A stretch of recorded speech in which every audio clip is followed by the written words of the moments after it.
Welcome back. I'm here with all the kitties, stuffed and real.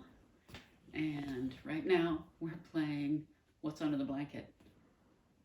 What's under the blanket? What's under the blanket? Oh no. Okay. So, Avril Crump, part 10. Let's see. When we left off, Avril, we realize, has been kidnapped and brought to Gideon Blute's laboratory, and he has just revealed to her that he wants to kill anybody who isn't perfect and create this master clone race. Really creepy. And of course, Avril has no interest in that because she's, a kind, decent person.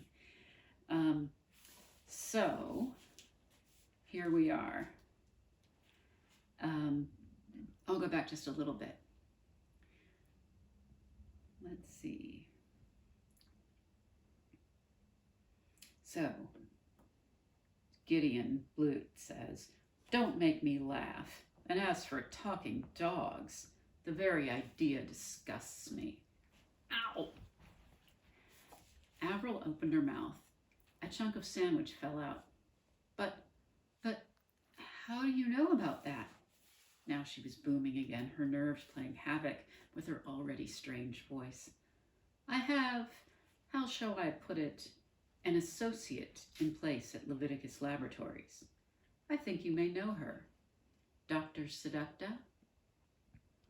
"Dr. Seducta," Avril repeated faintly. "Of course. She's only been employed there a short time, but before I am done, she will have informed me about every single one of Leviticus's scientific secrets. She has already proved her worth by bringing your talents to my attention and by telling me about your little accident.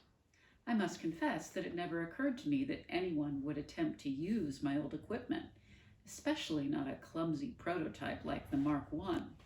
I should have been more careful." His face darkened for a moment, and he chewed the side of an elegant finger. "It doesn't matter," he murmured to himself. "It can still be cleaned up." He shook himself and smiled down at Avril again. "Dr. Seducta is hunting down the filthy mongrel clones even as we speak. More tea?"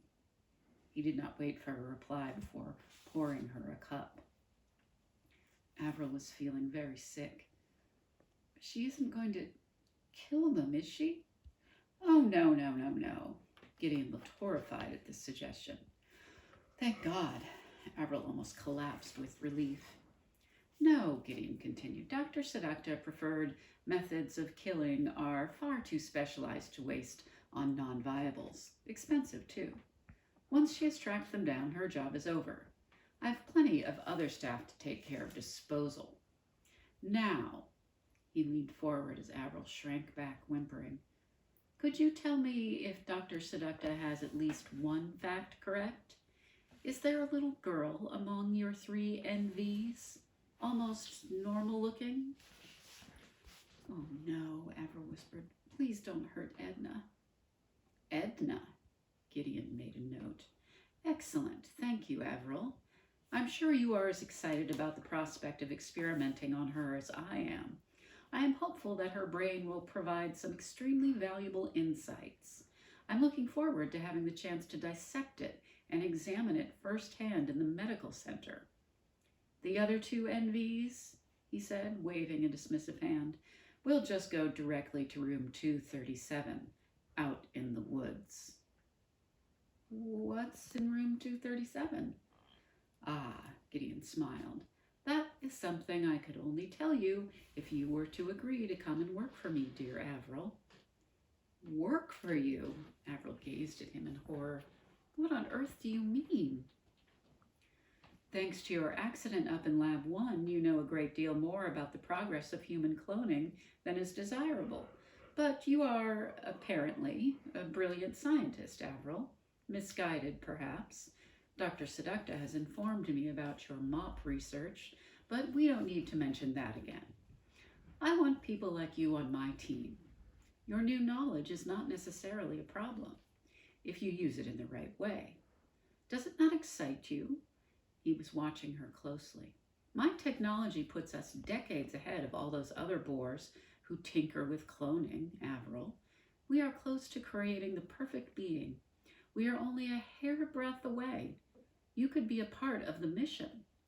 Of course, if you refuse, it puts me in a very difficult position.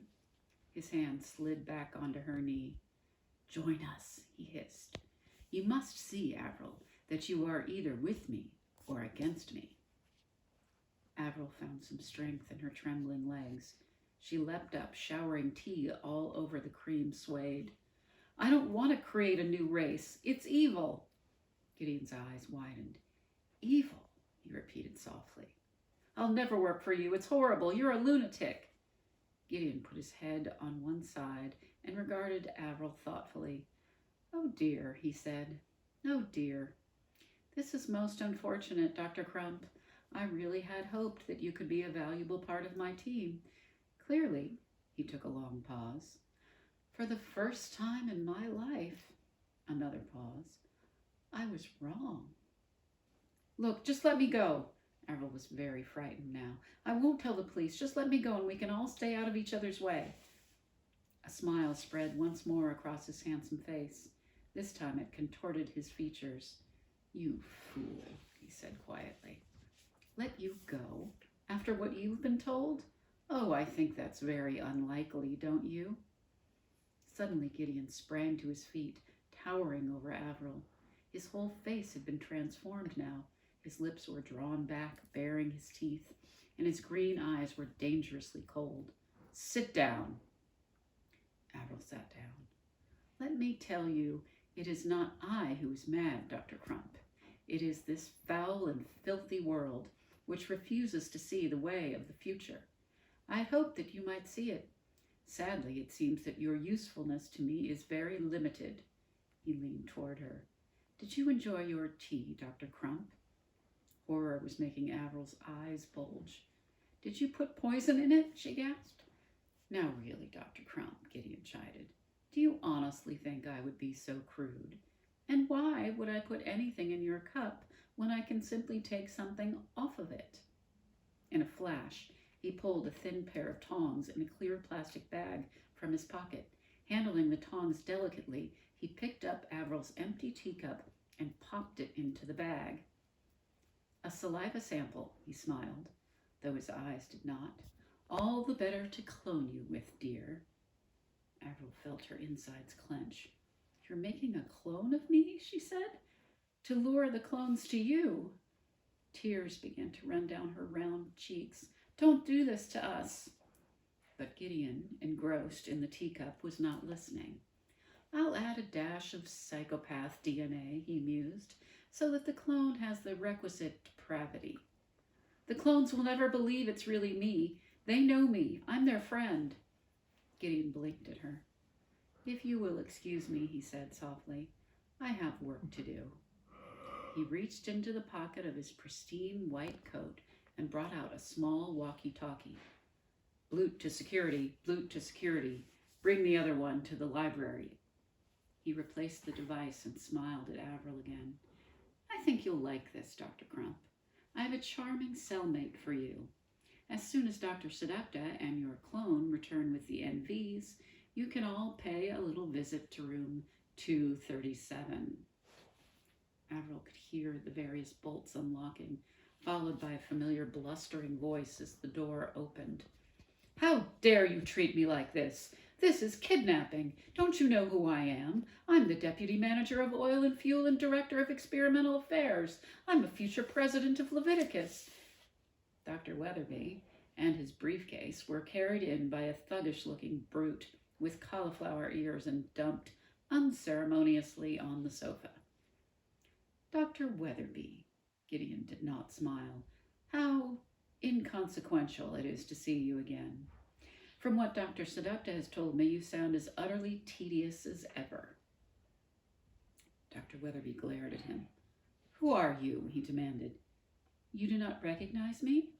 Well, I have carried out a great deal of experimental work on my own body since those fools at Leviticus thought they should fire me. Dr. Weatherby's jaw fell open. Blute? He gasped. But you were shorter, weedier, with all those boils, brown teeth. Gideon flinched. Who's to say you couldn't use a little improvement, he hissed, before quickly covering his fury with a ghastly smile. Now the last time I saw you, Weatherby, he continued, giving Avril a wink, you were cheating your way to winning Leviticus's annual general knowledge quiz. I never did. I won that fair and square. You're a liar. A vein bulged in Gideon's neck as his head darted toward Weatherby like a cobra's. His smooth good looks were twisted with hatred. You won't cheat your way out of this, Weatherby, he screamed. I've waited 15 years to have the satisfaction of revenge on the whole repulsive pack of you. Leviticus will regret the day it angered this sleeping giant. You will all beg for mercy, but I will be merciless. Merciless! He was almost choking, gasping for air, and this forced him to stop. He turned away for a moment, breathing deeply. Then he raked his hands again through his hair and turned around. Calm once more, he nodded at the brute.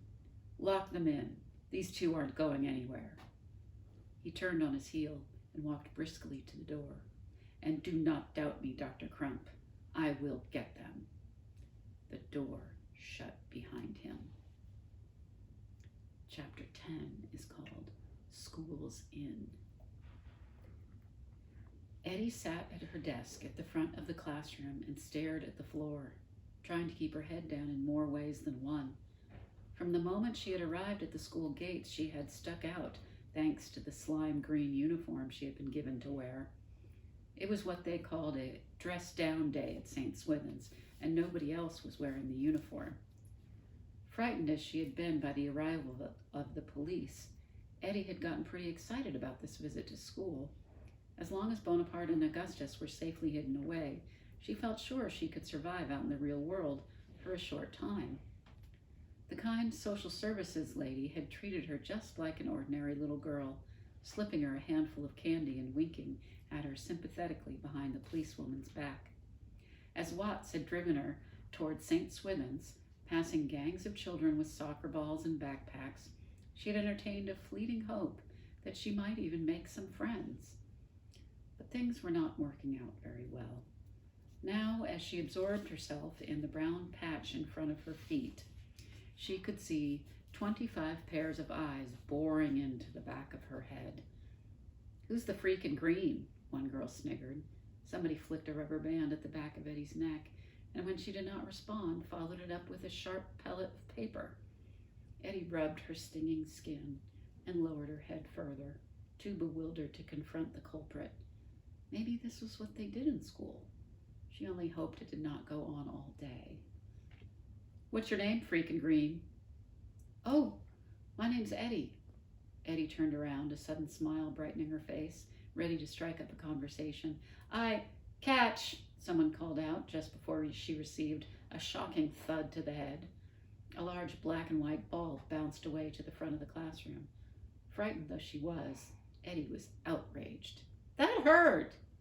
Look, she's even got one eye to match her prissy uniform.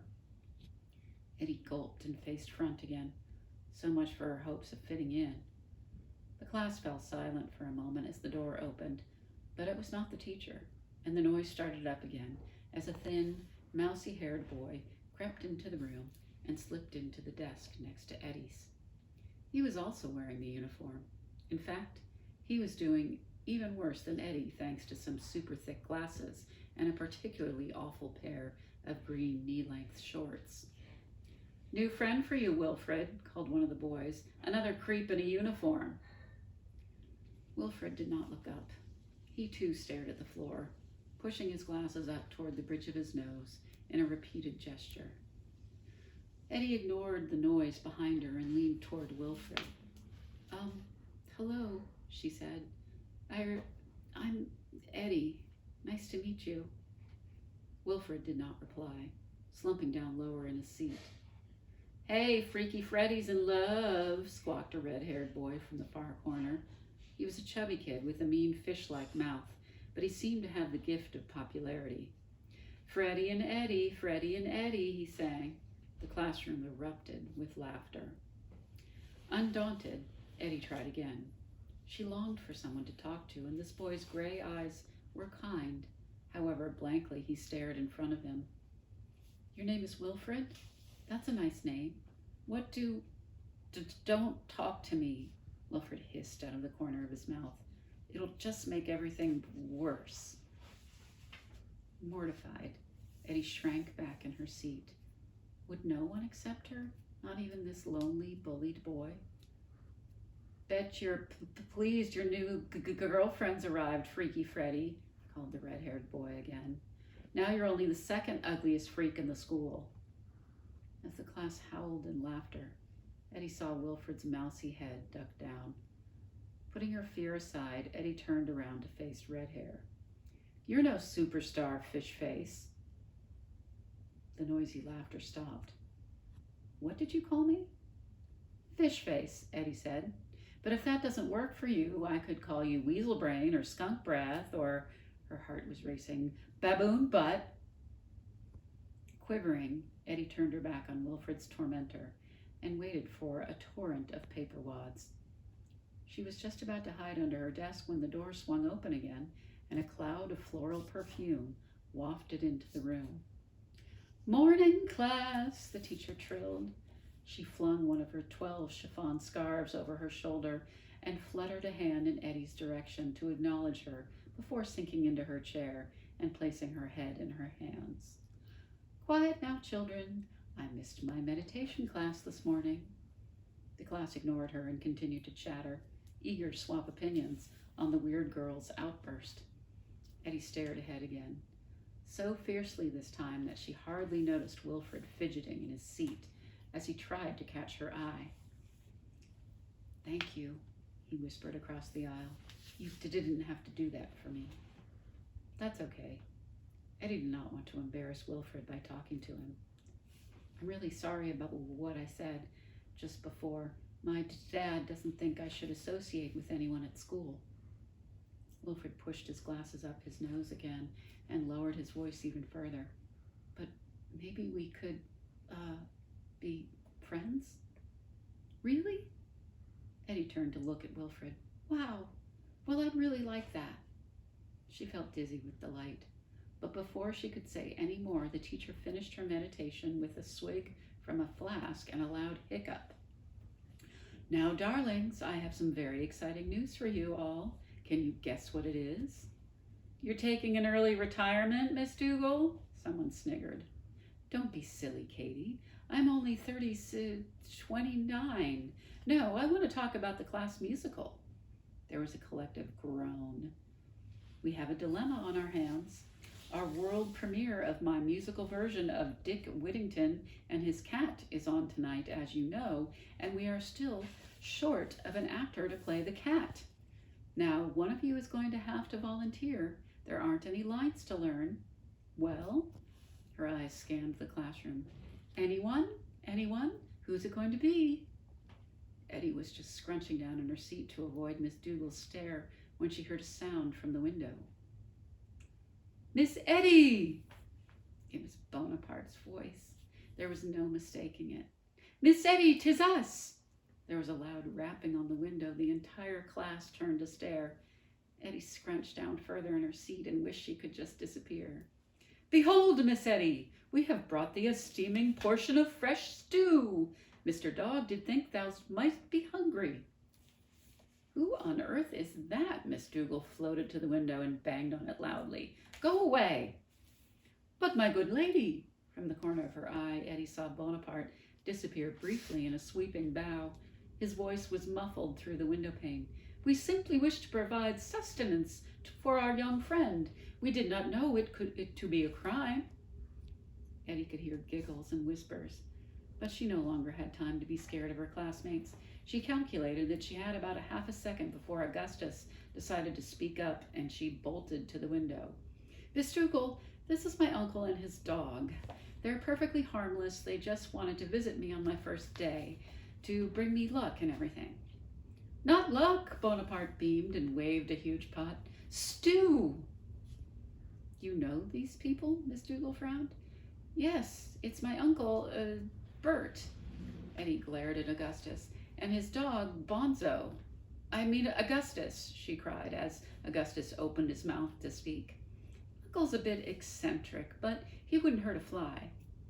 Why is he wearing that stupid uniform? Red Hair was staring at them with disgust. It's not a stupid uniform. Wilfred's eyes grew wide behind his glasses as he suddenly realized that it was on his feet. He was on his feet and shouting.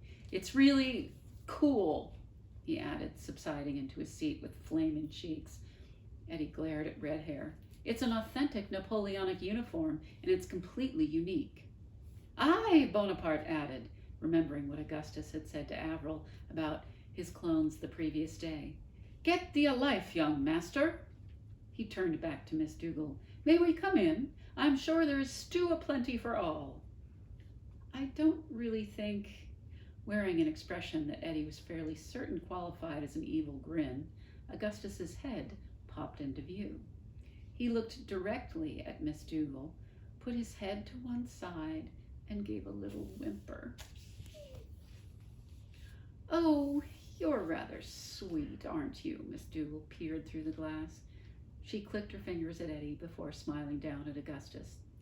I think we just found our new actor. Okay, we'll stop there for now.